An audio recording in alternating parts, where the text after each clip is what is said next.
안녕하십니까. 목요일 이데올로기의 숭고한 대상 시간입니다. 오늘은 어떤 내용인지 살펴보겠습니다. 오늘은 베냐민적 혁명, 역사 유물론 비판.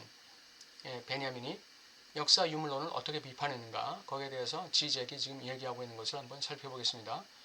베냐민의 이러한 태제들은 그 자체로 외밀한 위치를 차지한다. 외밀한 위치라는 것은 아주 비밀스러우면서도 외세적인 위치를 얘기하죠. 즉 그의 이론적 활동의 막바지에 이르러 갑자기 신학 문제가 등장한 것이다.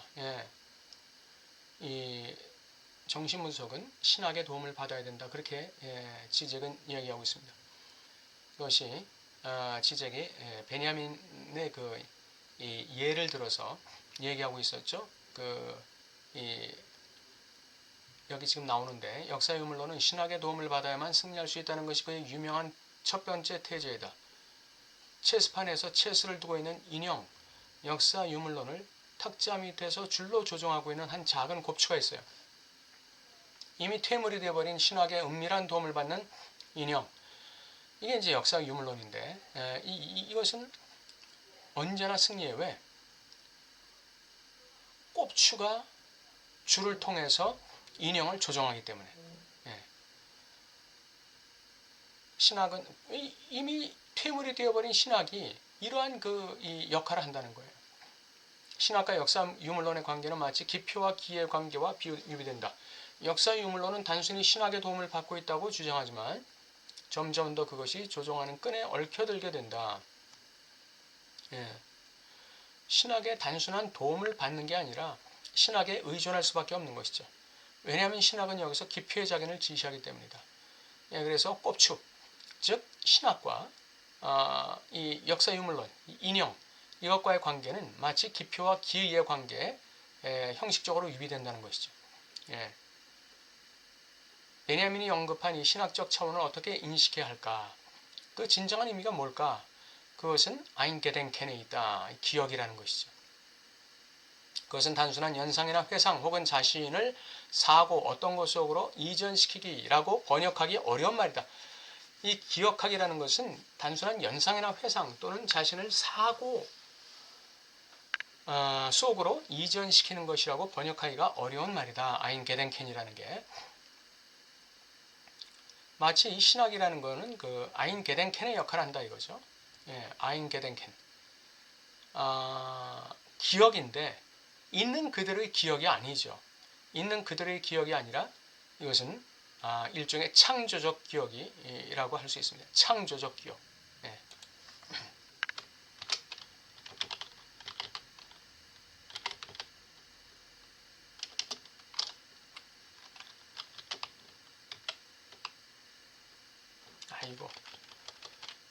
창조적 기억입니다.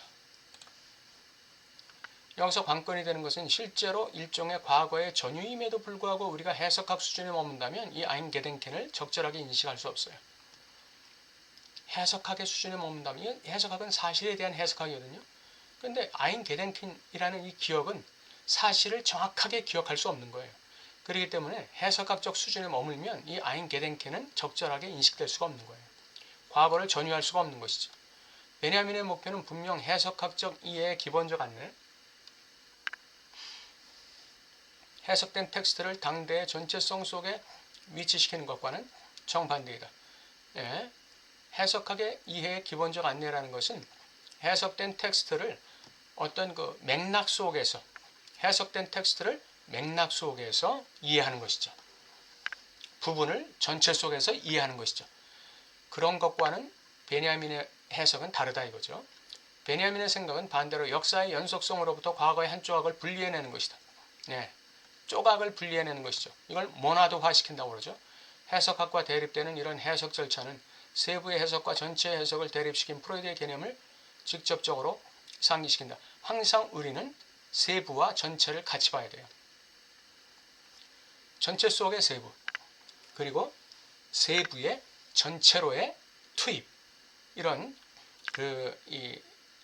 이 관점, 이 정점이라고도 하죠. vertex. 관점을 다양화시켜야 돼요. 전체는 막스적 입장이에요. 세부는 베냐민적 입장이죠.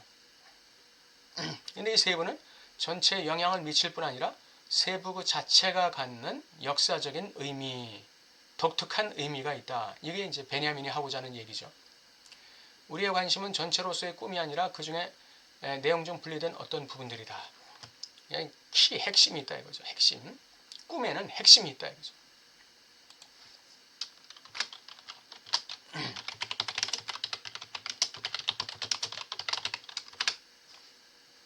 이 핵심 표상을 중심으로 꿈이 형성되는 것입니다.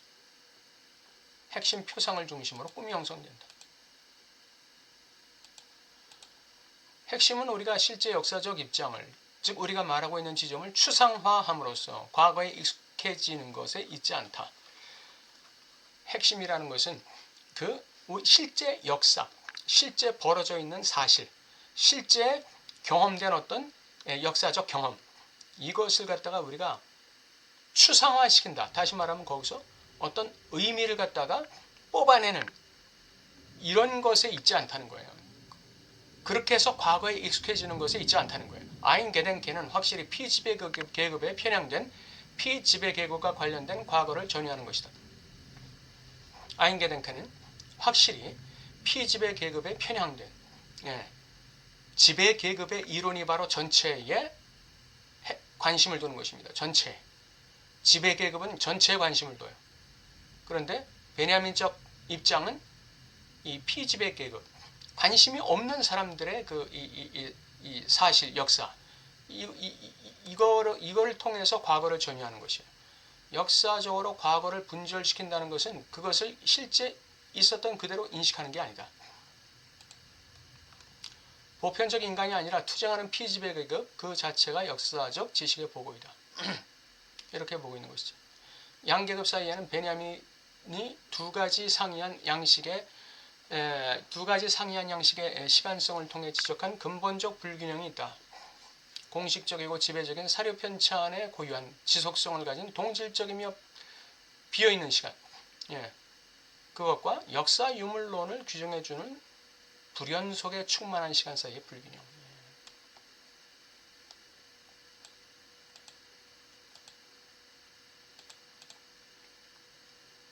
균질적이고 동질적이고 어떤 지속적인 크로노스적인 그러한 관점이 사료 편찬 관점이에요. 이게 지배 계급들이 가지고 있는 관점이죠. 그리고 또 하나는 역사 유물론을 규정하는 것은 이러한 지속적이고 이 동질적이고 이 지배적인 그런 사료 편찬적인 방식이 아니다 이거죠. 불연 속에 충만한 시간이다. 불연 속에 모나드에 충만한 시간. 이것에 그 불균형이 있다 이거죠. 베냐민이 가지는 이 두 가지 상이한 양식의 시간성을 통해 지적한 근본적 불균형이 바로 이 두 가지입니다. 승리한 자들의 선험적 시선인 관점인 전통적 사료 편찬학. 전통적 사료 편찬학의 시선은 자신의 범위를 실제 있었던 그대로의 것으로만 국한하여 역사를 사건들의 일직선상의 흐름으로 간주하고 크로노스적인 크로니칼한 것으로 간주하고 완결된 동질적인 것으로 인식한다. 지배자들의 통치로 귀결되는 완결된 연속성 말이다. 이 지배자들의 논리예요. 지배자들의 역사관, 사료 편찬학적 역사관이죠. 반면 역사 유물론자가 조망하는 문화적인 보고는 모두 공포 없이는 바라볼 수 없는 하나의 기원을 참조하면서 동시대인들의 이름 없는 노동을 대가로 한 역사, 위계 기록에 집중한다. 주류 역사의 흐름에 배제되고 소외되면서도 말하자면 그 주류 역사가 있을 수 있게 만들었던 동시대인들의 그 노동, 그 희생, 그 소외, 그 배제, 그 박탈 이런 거에 집중하는 것이 역사 유물론, 베냐민이 생각하는 역사 유물론적 관점이죠. 그건 공포 없이는 바라볼 수 없다는 것입니다. 공포 없이는 바라볼 수 없다. 공식적 사료 편찬학에서 드러나는 승자들의 승리 과정과는 대조적으로 피지배 계급은 과거가 열려있는 한에서 과거가 열려있는 한에서, 과거가 닫히면 안 돼요. 과거가 열려있는 한에서 의미가 있다는 것이죠. 즉 구원에 대한 염원이 이미 안에서 작동하고 있는 한에서 과거를 자신의 것으로 전유한다. 피지배 계급의 그 눈물 어린 역사, 그 희생의 역사, 배제와 소외의 역사, 박탈의 역사, 이것들이 이 미래를 향해서 열려 있어야 돼요. 미래의 어떤 자기를 구원해줄 미래에 대한 염원을 가지고 있어야 돼요. 그 상태에서만 이 역사들은 과거를 자신의 것으로 전유한다는 것입니다. 그러니까 닫혀 있으면 안 돼요. 예. 단절된 상태로 닫혀 있으면 안 돼요. 미래에 대한 염원이 있어야 돼요. 내 진실을 알아주겠지. 언젠간 내 진심을 누군가가 드러내주겠지 하는 그 기대. 그걸 그 피지배 계급의 역사는 항상 자신의 것으로 가지고 있어야 된다 이거죠.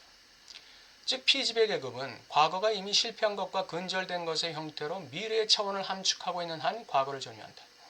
비록 실패했지만 그리고 근절됐지만 그 상태에서도 미래의 차원을 함축하는 한에서 미래의 차원을 함축한다는 것.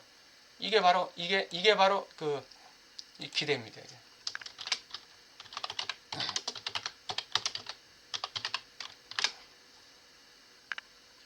아우슈비츠 수용소에서 살아남은 사람들의 하나 같은 공통된 특징이 뭐죠? 미래에 대한 희망이죠. 미래에 대한 기대입니다. 가족들을 만날 수 있다. 다시 행복해질 수 있다. 기대. 그 기대를 놓지 않았다는 거죠. 참 무지막지한 정신력입니다. 과거는 구원에 대한 시간적 지표를 함축하고 있다. 과거는 미래에 자기를 구원해줄 그 구원에 대한 시간적 지표를 자기 안에 품고 있는 거예요. 과거는 미래를 품고 있는 것이죠. 과거는 미래에 대한 기대를 품고 있는 것이죠. 과거는 미래에 자기를 구원해줄 어떤 미래의 구원을 품고 있는 거예요. 자기의 시간표 안에 품고 있는 것이죠. 과거가 미래를 이미 포함하고 있는 한, 다시 말해 반복을 통해 과거를 소급적으로 구원하는 우리 자신의 혁명적 행위의 미래를 포함하고 있는 한 과거의 이 억압된 차원을 전유하기 위해서는 역사 발전의 지속적 흐름을 끊고 모나드화시키고 과거로 단숨에 도약해야 한다.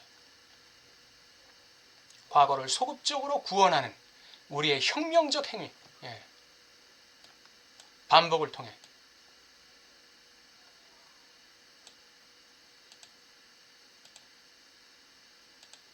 역사는 반복되는 것이죠.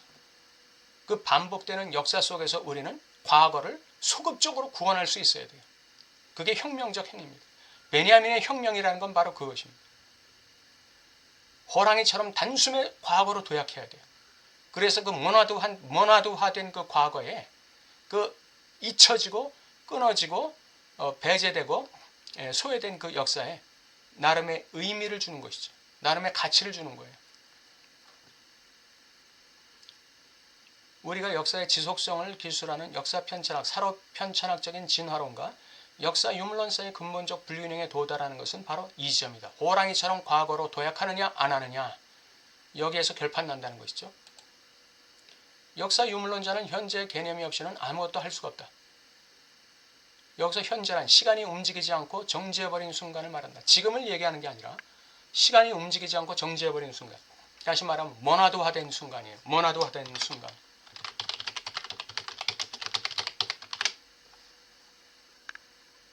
모나드화된 순간으로서의 현재예요. 지금으로서의 현재가 아니라 모나드화된 순간이 과거가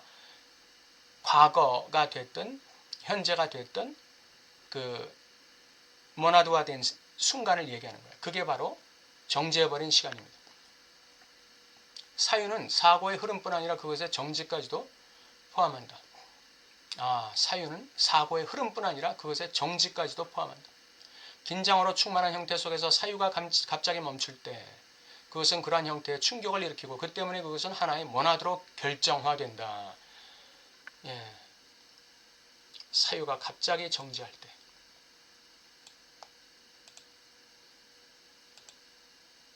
사유는 진행뿐 아니라 정지까지 포함한다.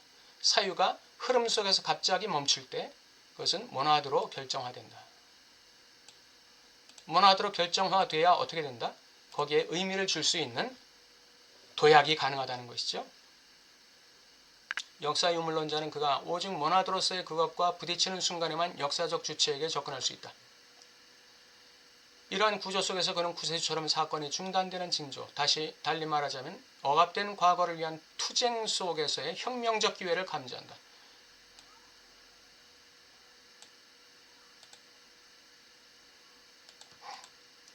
우리는 우리 자신의 개인적인 우리 자신의 과거에 대해서도 이러한 혁명적인 기회를 감지하고 잡아야 된다고 봅니다. 그것이 베냐민의 입장이에요. 우리에게 과거의 어떤 트라우마적인 사건, 소외됐던 그 경험, 내가 배제되고 억압되는 경험을 했다고 여겨지는 그 경험 속에 우리가 호랑이처럼 도약해서 거기에 새로운 의미를 주는 그러한 그 기회를 우리가 자꾸 잡아나가야 될 거라고 생각합니다. 그것이 바로 진정한 의미의 아인 게덴켄이에요.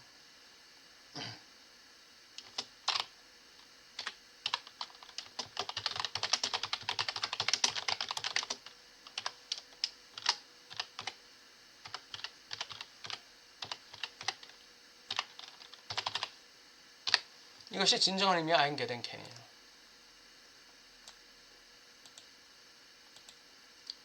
이러한 아인 게덴켄의 경험이 우리의 삶 속에서 간단 없이 일어나는 것, 그것이 바로 우리가 성숙해 나가는 그 인생 과정이라고 볼 수 있겠습니다.